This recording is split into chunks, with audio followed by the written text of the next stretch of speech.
I declined my neighbor's offer to split a home security subscription. A week later, my garage was robbed and my surveillance footage was erased. I thought it was a coincidence until I traced the IP address of the last login session. I've lived in Tacoma, Washington for almost 7 years now. I'm not rich, but I worked hard to give my family a good, stable home. My wife and I bought this house after clawing our way out of debt for nearly a decade. 2 kids, both in public school. It's a working-class neighborhood, nothing flashy, but folks tend to look out for each other. Or at least they used to. The garage has always been my space. It's where I go after dinner when the house quiets down. I've got my tools, an old Craftsman workbench, and this '79 Ford F-150 I've been restoring in slow pieces with my son. My dad started the job before he passed, and I promised him I'd finish it. It meant something. About 4 months ago, this guy moved in next door. Jordan. Early 30s, real confident. Always talking fast, always smiling, but something about him felt performative. Like he was watching your face to see how you reacted to him. He came over a few days after moving in with a 6-pack of some microbrew beer I didn't recognize. Introduced himself, started chatting. At first, I thought it was just regular neighbor talk. He asked about the neighborhood, mentioned how a friend of his got their car broken into across town, and how it made him paranoid. He said he was thinking of getting a subscription-based neighborhood security system, some newer brand I'd never heard of that offered remote monitoring and shared camera access if neighbors chipped in. He suggested we split the cost. Said it would be just $40 a month each. Not a huge amount, but I already had a basic system in place. 2 outdoor cameras, motion-activated lights, and a cloud backup. Not top of the line, but it was mine, and I didn't want anyone else having access to it. I told him, "Nah, I'm good. That's something I trust." I thanked him for the offer, tried to be polite. That's when his tone changed subtle, but I noticed. He kind of laughed, like I was naive. Said something like, "Well, don't come crying to me when something happens." After that, things got weird. He stopped waving. No more beer runs, no more friendly chit-chat. Fine by me. I figured he was just pissed I didn't go along with his plan. Then, one Friday morning, I went out to the garage, and my stomach dropped. The side door had been forced open. My toolbox gone. Not just any toolbox, but my dad's. The same one I'd had since I was 17. My bike was gone too. Some smaller power tools, a shop vacuum, a few things that weren't worth much but had been with me for years. It wasn't the stuff, it was the invasion. I went straight to check the footage. But when I logged in, I saw something that didn't make sense. 3 hours of video from that night were gone. Between 1:30 a.m. and 4:30 a.m., the system said no footage available. But the system doesn't do that. It loops and uploads automatically, and the only way to delete it is through an admin login. I work in IT for a mid-sized manufacturing company. I'm no genius, but I know how systems work. I checked the access logs. There it was, an admin login at 2:17 a.m. 12 minutes long. I knew it wasn't me.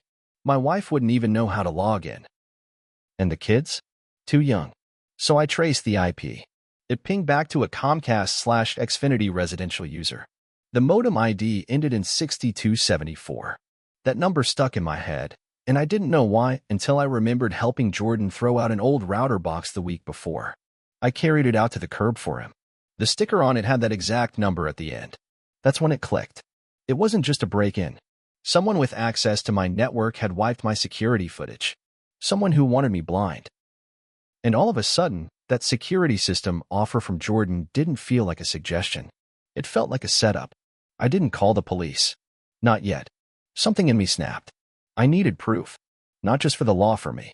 I needed to be sure before I dragged his name through the mud. And I wanted him to know I was watching now. So that's what I did. Every night, I'd sit out on the porch after work. Didn't say a word. Just sat there, staring. And then I caught him slipping. I don't think he expected me to push back. Jordan walked around like he owned the block. Loud music, big smile, talking to everyone like he was running for mayor. But after that break-in, I saw him differently. I saw through the charm. That first night I sat outside, he didn't say a word. Just looked over, gave me a little nod, and went back inside. The next night, he lingered on his porch a little longer, like he was waiting to see if I'd do anything. I didn't. I just watched. By the 4th night, he snapped. "You got a staring problem?" he called out. I stood up, walked to the edge of my driveway. Looked him dead in the eye. No, just keeping an eye on things. Can't be too careful. He smirked and shook his head. Told you this place isn't as safe as it looks. I didn't answer. I just went back inside. But now he knew I was onto him. A few days later, I started getting weird alerts on my phone. Failed login attempts to my security account. The first couple came at 2 a.m. Then again around 11 p.m. I changed my password, added 2FA, and locked everything down. But it rattled me. Someone was still trying to get in. That's when I decided to dig deeper. I bought a signal detector online and started scanning around the house. I wanted to see if maybe a device had been planted. I didn't find anything inside, but out back, near the garage, I picked up something broadcasting on a frequency used by certain Bluetooth-enabled cameras. I tore apart the siding above the garage door. Behind it, tucked just under the lip of the vinyl, was a tiny black camera. Battery-powered. Wi-Fi enabled. It wasn't mine. I disconnected it and drove straight to a buddy of mine who works in cybersecurity. He pulled the MAC address and ran it through some tools. It matched the same network ID I'd traced the IP to earlier. Jordan's. That's when I stopped waiting. I printed everything. IP logs, login history, screenshots, the MAC address, photos of the hidden camera, and went to the Tacoma police. The officer I spoke to took it seriously. She said it could qualify as electronic trespass and potentially unlawful surveillance, but the theft would be harder to pin without physical evidence. Still, they opened a report and took my statement. That same night, I came home to find my garbage tipped over and my truck's windshield cracked. Nothing stolen, just damage. A message. The next morning, my son came in with tears in his eyes.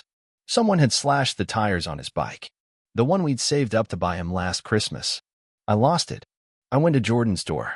Knocked once hard. He opened it, looked me up and down. You better think real carefully about what you're doing, he said. I stared at him. I already have. You made this personal. He didn't flinch. Just stepped back inside and closed the door. I went back to the police and told them everything, including the vandalism. But without a witness or a camera, thanks to the footage being wiped, they couldn't do much. That's when I knew I had to beat him at his own game. So I started setting traps. I put up decoy cameras, old shells that didn't even function, and moved my real ones where no one would see them. I rerouted the cloud backup to a private server at my office. No more easy access. Then I left a fake box outside my garage. Big, taped up, labeled generator $1,200 with a tracking tag inside.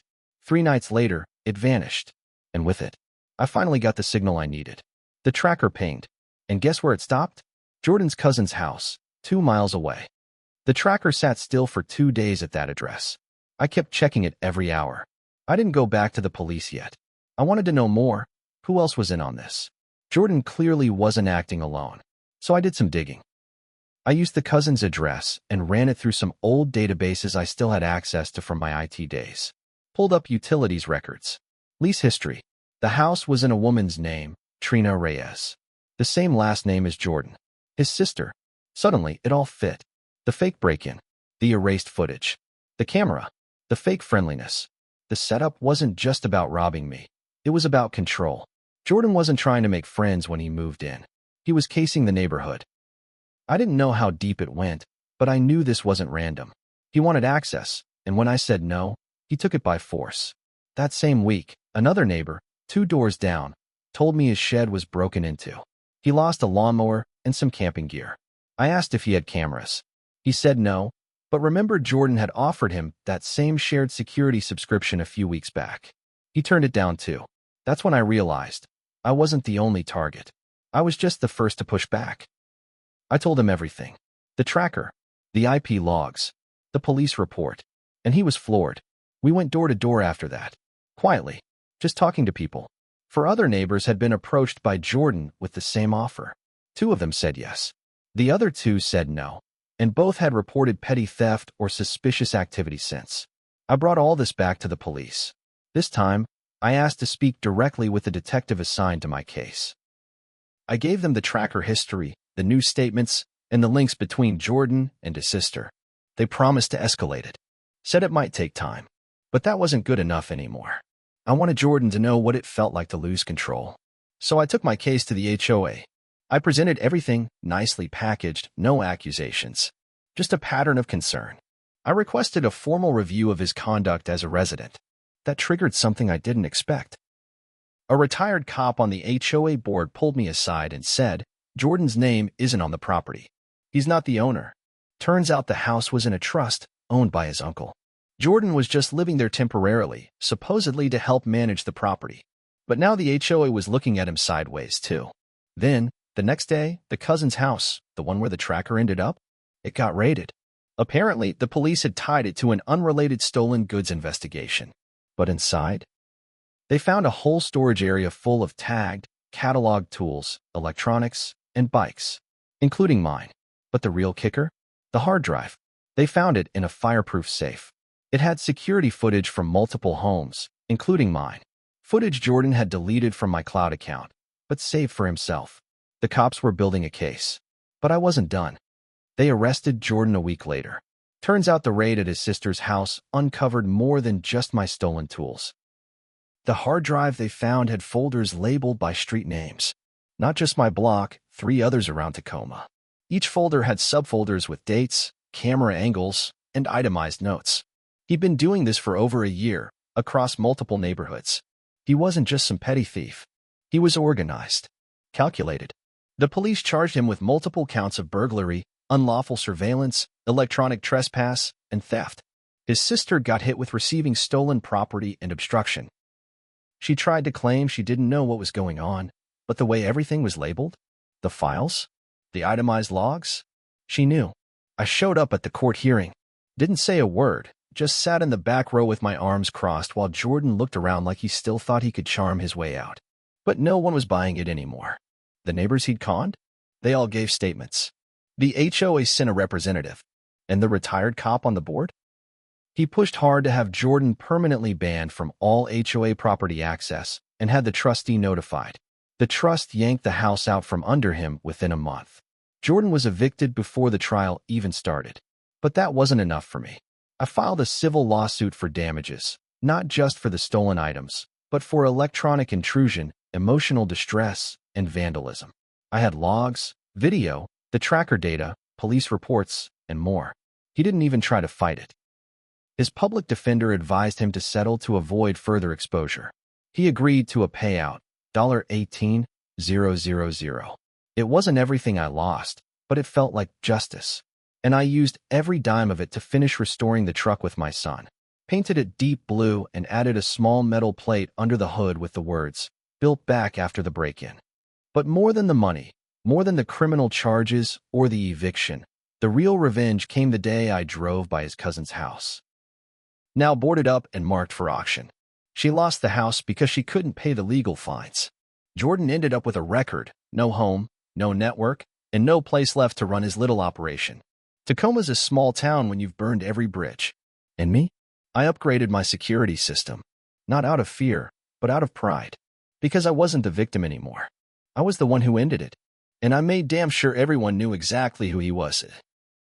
Jordan Reyes, the man who tried to run a neighborhood scam and got destroyed by the guy who wouldn't go along with it.